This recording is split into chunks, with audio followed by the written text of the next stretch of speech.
నిజం 4 అడుగులేసేలోపు అబద్ధం 6 అడుగులు చుట్టూ రావడం ఎట్లాంటిదో అదే కేసీఆర్ మీద చిమ్మినటువంటి విషం.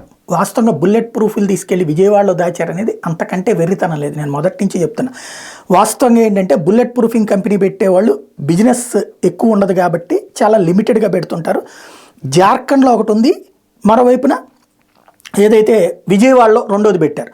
ఇదివరకు ఏంటంటే ప్రతి ఒక్కళ్ళు కూడా బుల్లెట్ ప్రూఫ్ కావాలంటే జార్ఖండ్కే పంపించేవాళ్ళు. అయితే అది లాంగ్ అయిపోతుందని అందరూ అడిగిన తర్వాత ఆంధ్రప్రదేశ్లో విజయవాడ దగ్గర పెట్టారు. తమిళనాడు, కేరళ, ఒరిస్సా, ఛత్తీస్గఢ్, తెలంగాణ, కర్ణాటక రాష్ట్రాలకి అవసరం ఎక్కువ ఉందని గమనించి విజయవాడలో పెట్టుకొచ్చారు.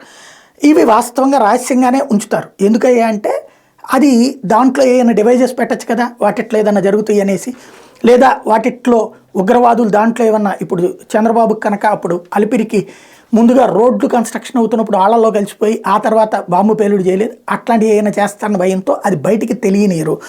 ఇప్పుడు ప్రస్తుతం వచ్చేటప్పటికి అది బెంజ్ కంపెనీకి సంబంధించినటువంటి ఇష్యూ తరహాలోనే దాన్ని పెద్ద హైలైట్ చేసుకొచ్చేశారు. కాబట్టి ఇప్పుడు అసలైనటువంటి పాయింట్ ఏంటంటే బుల్లెట్ ప్రూఫ్ కోసం తీసుకురాబడినటువంటి వాహనాల్ని దాచేశారు, లేకపోతే జగన్తో కలిపేశారు లాంటి ప్రచారం చేస్తున్నటువంటి మీడియాకి బుర్ర లేదా, లేకపోతే కనుక జర్నలిస్టులకు బుర్ర లేదా, లేదంటే కనుక దాన్ని హైలైట్ చేస్తున్నటువంటి కాంగ్రెస్ పార్టీకి బుర్ర లేదా అనేది ఆలోచించుకోవాల్సి ఉంది.